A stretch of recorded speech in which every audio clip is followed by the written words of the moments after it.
ሰላም ጤናና ክብር በተገኛችሁበት ቦታ ይሁን እያልን እንመኝላችኋለን። አዋዋላችሁ ቆንጆ የነካችሁት ብሩክ ይሁን እያልን የምንመኝላችሁ ቤተሰቦቻችን እነሆ የአሰብ ፕሬስ የዜና ሰዓት ደርሷል። ቻናላችንን ሰብስክራይብ በማድረግ በየዕለቱ አዳዲስና ትኩስ መረጃዎችን መከታተል የምትችሉ መሆኑን እናሳውቃለን። ቤተሰብ የሆናችሁ ደግሞ ላይክ፣ ሼር እና ኮሜንት በማድረግ የተመራረጡ መረጃዎቻችን ተቋዳሽ ሁኑ። ወደ መረጃዎቹ ገባን። የሜቴኩ ክንፈ ዳኛው ትግራይን እንደ ኤርትራ ሀገር ማድረግ አለብን ብሎ ኤርትራን መሆን እንደሚመኝ ተናግሯል። በዚህች ምድር ላይ እንደ ሀገር መሆን የማትመኝ ሀገር ብትኖር ኤርትራ ነች። የሜቴኩ ክንፈ ዳኛው ግን ካልጠፋ ምሳሌ ትግራይን እንደ ኤርትራ ማድረግ ነው ዓላማችን ብሏል። ክንፈ በስልጣን ላይ በነበረበት ጊዜ አንድም ቀን ትግራይን ከእናት ሀገሯ ኢትዮጵያ መገንጠል አልታየውም። ኢትዮጵያን የሚፈልጋት እሱ ስልጣን ላይ ተቀምጦ ፈላጭ ቆራጭ እስከሆነ ድረስ ነው። ከዚህ በኋላ ኢትዮጵያ ላይ ፈላጭ ቆራጭ መሆን እንደማይችል ሲያውቅ የራሱን ዘመን አቃጥሎ በአዲሱ የትግራይ ትውልድ ጣፈንታ ላይ ይወስናል። ክንፈና መሰሎቹ ኢትዮጵያን በኪሳቸው በኩል ነው የሚያዩት። ትናንት አዲስ አበባ ተቀምጦ በውስኪ ሲራጭ ትዝ ያላለው ትግራይ ህዝብን ዛሬ ከሀገሩ ገንጥሎ እንደ ኤርትራ ማድረግ ፈልጓል። ተሳክቶለት ትግራይ ተገንጥላ እሱ ግን ለሌብነቱ ባይመቸው ራሱ አድዋን ወይም አክሱምን እገነጥላለሁ ማለቱ አይቀርም። ምክንያቱም እነዚህ ሰዎች ማንኛውም ነገር የሚያሰሉት ከግል ጥቅማቸው አንጻር ብቻ ነው። እኔ ማንኛውንም ህዝብ በማባበልና በመለማመጥ ማቆየት አግባብ ነው ብዬ አላምንም። እንኳን ጠላት ሊሰለቅጣት የፍቿን ቀን የሚጠብቅላት ትግራይ የትኛውም ብሔር ከኢትዮጵያ ከተለየ ከዛፉ እንደተለየ ቅጠል ይደርቃል። የኢትዮጵያን ክዶ ተገንጥሎ የረባ ሀገር የሚሆን ክልል የለም። በኤርትራ ያየነው ይህንን ነው። የነበሩት መሪዎች የጠየቁትን ሁሉ ሰጥተው ሸኝተዋቸዋል። ከዛሬ ቀን ድረስ ሀገር መሆን ተስኗቸው እያየን ነው። ነገር ግን የግድ ከዚህች ታላቅ ሀገር መለየት ፈልጋለሁ የሚል ህዝብ የለም። ዘራፊና ስልጣን ፈላጊ ጥቅሙ የተነካበት ካልሆነ በቀር ኢትዮጵያ ገዝፋ የምታገዝፍህ ከብራ የምታከብርህ ድንቅ ሀገር ናት። ኢትዮጵያዊ ነኝ ብትል ክብሩ ለራስህ እንጂ ለኢትዮጵያ አይደለም። ከዚህ በኋላ ማንም እየተነሳ ገነጠላለሁ ብሎ የሚያስፈራራው ህዝብ የለም። ነገር ግን ይሄ የሚወሰነው የሌቦች አለቃ በነበሩት እንደ ክንፈ ዳኛው አይነት ሰዎች ሳይሆን በትግራይ አዲሱ ትውልድ ነው። አዲሱ የትግራይ ጄኔሬሽን ደግሞ ከማነስ ይልቅ መግዘፍን ምርጫው እንደሚያደርግ ምንም ጥርጥር የለውም።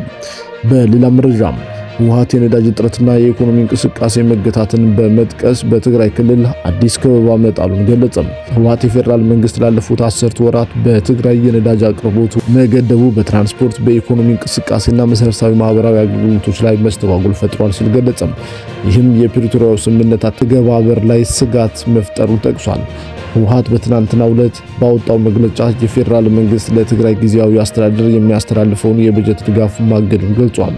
ይህም የጤና፣ የትምህርት፣ የውሃና የጽዳት አገልግሎቶችን ጨምሮ የመንግስት የሥራ እንቅስቃሴዎች እንዲስተጓጎሉ ከማድረጉም በላይ የመንግስት ሰራተኞች ደሞዝ ሳይከፈላቸው እንዲቀሩ ማድረጉን አስታውቋል። መግለጫው አክሎም በትግራይ መልሶ ማቋቋም ኢንዶመንት ፈንድ ስር ያሉ ኩባንያዎች የባንክ ሂሳብ ታገዱን ኮንኗል። ይህም የድርጅቶቹ የሥራ እንቅስቃሴ እንዲቆምና በ10 ሺዎች የሚቆጠሩ ሰራተኞች ያለ ደሞዝ እንዲቀሩ ማድረጉን ገልጿል። የኢትዮጵያ መንግስት እንደ ትግራይ የሚገባውን የነዳጅ አቅርቦት በከፍተኛ ሁኔታ ከገደበው 10 ወራት ሊሞላው ተቃርቧል ያለው ህወሓት ይህም የህዝብና የጭነት ትራንስፖርትን የኢኮኖሚ እንቅስቃሴን እንዲሁም ለሴቶችና ህፃናት የሚሰጡ የድንገተኛ አምቡላንስ አገልግሎቶችን ጨምሮ ማህበራዊ አገልግሎቶችን ሽባ አድርጓል ሲል ገልጿል። በሌላ መረጃም የጋምቤላ ክልል መንግስት አለመረጋጋትን ለመግታትና ሰላምን ለመመለስ ከፌዴራል ባለስልጣናት ጋር እየሰራ መሆኑን ገለጸም።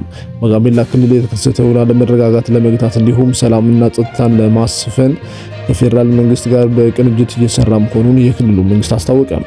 የክልሉ መንግስት ትናንት ምሽት ባወጣው መግለጫ አሁን ካለው የጸጥታ ሁኔታ ጋር ተያይዞ ወንጀለኛ ያላቸውን ግለሰቦች በቁጥጥር ስር ለማዋል ለህግ ለማቅረብ ከፍተኛ ጥረት እያደረገ መሆኑን ገልጿል። ባለፉት ጥቂት ሳምንታት በክልሉ ያለው የጸጥታ ሁኔታ በከፍተኛ ሁኔታ አሽቆልቁሏል።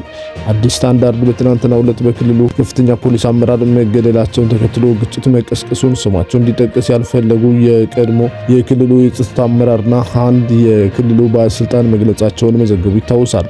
እኚህ የቀድሞው የክልሉ ጸጥታ አመራር የተቀሰቀሰው ግጭት አሁንም ቀጥሎ እንደሚገኝና የክልሉ የጸጥታ መዋቅር በጎሳ ክፍፍል ምክንያት ሁኔታውን መቆጣጠር እንዳልቻለ ለአዲስ ስታንዳርድ ተናግረው ነበር። ይህን ተከትሎ የክልሉ ባለስልጣን ባወጣው መግለጫ የጸጥታ ተግባር ላይ ከተሰማሩ የጸጥታ አካላት ውጪ የጦር መሳሪያ ይዘው በሚንቀሳቀሱ ማንኛውም ግለሰብም ሆነ ቡድን ላይ የጸጥታ ኃይሎች አስፈላጊውን እርምጃ እንደሚወስዱ አመልክተዋል።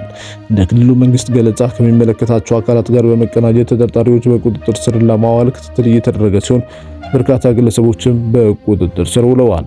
በሌላ መረጃም በማህበራዊ ትስስር ገጽ በተለይም በቲክቶክ በሚያጋራቸው አዝናኝ ቪዲዮዎች የሚታወቀው ዮሐንስ ዳንኤል በቅጽል ስሙ ጆን ዳንኤል ከ1 ዓመት ከ4 ወር የእስር ቆይታ በኋላ ከእስር ተለቆ ለኢትዮጵያ ሕዝብና ለኢትዮጵያ አየር መንገድ ይቅርታ ጠየቀም። ጆን ዳንኤል ለእስር ተዳርጎ የነበረው በኢትዮጵያ አየር መንገድ አውሮፕላን ውስጥ በነበረበት ወቅት የአቪዬሽን ደህንነት ሕጎችንና መመሪያዎችን በሚጣረስ መልኩ የሚቀርጸውን አወዛጋቢ ቪዲዮ በማህበራዊ ሚዲያ በመልቀቅ በአውሮፕላን ውስጥ አምባጓሮ በመፍጠር እንዲሁም ለመንግስት ሰራተኞች አለመታዘዝ በሚል ጉዳዩ በሕግ ሲታይ መቆየቱ ይታወሳል።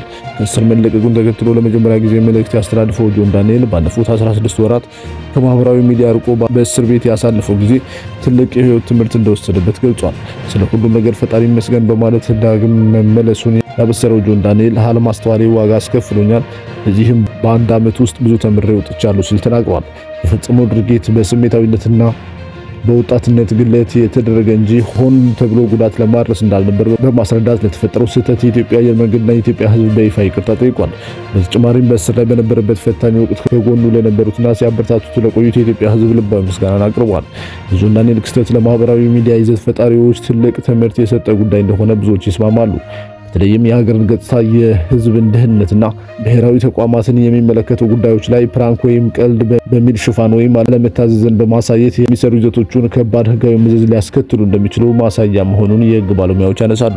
ከስተቱ ተምሮ መመለሱ መልካም ዜና መሆኑን እንደተጠበቀ ሆኖ ወደፊት በሚሰራቸው ስራዎች ኃላፊነት የተሞላበት አካል እንደሚከተል ይጠበቃል ሲሉ ማስተያየት ሰጪዎች ይናገራሉ። የውጭ መረጃም አውስትራሊያ ጠቅላይ ሚኒስትር በአገሪቱ የተፈጸመውን ጥቃት ተከትሎ የጥላቻ ንግግሮችን ለመቆጣጠር እርምጃ መውሰዱን አስታወቀም።